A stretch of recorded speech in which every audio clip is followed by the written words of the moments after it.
Comment ça va? Mais ça va, on voit vraiment le bout du tunnel. C'est vrai que 2021, c'était encore très sport. Il y a notamment des mariages, les 2 premiers de la saison début juillet, pour lesquels on avait jusqu'à 10 jours avant l'événement aucune certitude que ceci pourrait avoir lieu en Suisse. Donc c'était une source de stress énorme pour les mariés, d'autant plus pour mon équipe et moi, parce qu'on a dû bien entendu planifier des plans B en France, étant donné qu'ils avaient annoncé la réouverture des événements à partir du 30 juin. Donc là, c'était vraiment super stress. Cette année s'annonce plus jolie, avec beaucoup de demandes de dernière minute et toujours des reports de 2020 et 2021 sur cette saison. Donc on est encore sur une saison en demi-teinte. On voit aussi qu'avec inévitablement la situation entre la Russie et l'Ukraine, les gens sont très prudents. Ils hésitent à organiser un mariage en grande pompe, à dépenser de l'argent parce qu'ils ne savent pas du tout de quoi demain sera fait. Et il y a beaucoup de couples qui ont décidé de faire des enfants avant de se marier. Donc forcément, ça repousse. Donc même des mariages qui étaient en pourparlers se sont décalés automatiquement sur 2023. Qu'est-ce qui a changé finalement? Je pense que les gens ont, en tout cas pour l'univers du mariage, ils ont vraiment envie de se recentrer sur l'essentiel. Donc d'inviter vraiment des gens qui leur tient à cœur de voir. Donc j'ai effectivement des demandes pour des mariages en plus petit comité. On est beaucoup moins dans le show-off comme on dit et beaucoup plus dans l'émotion et dans l'authenticité. Autant j'ai des clients qui veulent partir se marier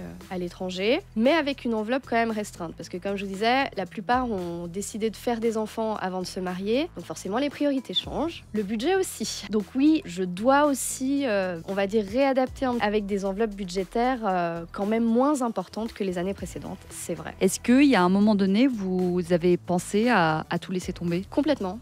Et je me pose encore la question aujourd'hui, j'avoue. Parce que inévitablement, une crise sanitaire ou une crise financière nous demande de nous poser des questions sur comment subvenir à nos besoins en toutes circonstances. C'est pas toujours évident de savoir quel chemin emprunter, j'avoue. Je pense que j'ai aussi, au tout début du Covid, essayé de lancer cette initiative de soutien d'urgence aux jeunes mariés qui étaient pris au dépourvu avec l'organisation de leur mariage. C'est vrai qu'il y a des espèces d'amitiés qui se sont créées, ou en tout cas un soutien, et on n'hésite pas maintenant à se transférer les mandats ou à réorienter nos clients si ça ne nous convient pas vers d'autres consoeurs. Oui. Je pense que le Covid aura vraiment fait ressortir le meilleur et le pire de chacun. Autant garder le meilleur.